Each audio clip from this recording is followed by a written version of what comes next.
नयगढ़ जिला ओड़गां आदर्श थाना अंतर्गत गुमी मनोज कुमार नायक को गत संध्या समय डिम्बिरी पुलिस शंकर बेहरा नामक व्यक्ति तार 2 जन सहयोगी को नहीं मारणात्मक अस्त्र प्रयोग कर गोटे सुना मुदी मोबाइल 7,000 टंका नहीं दुर्बृत्त माने फेरार हो जाइछंती।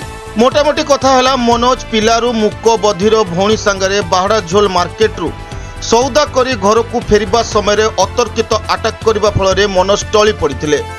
दुर्बृत्त माने मुंड को आघात करने सह अचेत अवस्था रास्ता कड़ को फिंगी देइथिले। कई से हृदय व्यक्ति मनोज को रास्तार उठे ओड़गां स्वास्थ्य केन्द्र को पठाई। घटना को नहीं बाहड़ाझोल फांडी में लिखित अभियोग होइछि। घटना को 3 दिन बीती जाइथिले सुधा केही अरेस्ट होई नथवा जणा पड़िछि। एने बाहड़ाझोल फांडी अधिकारी घटना को तनाघना करिबारे ही अधिक तदंत जारी रखिछंती।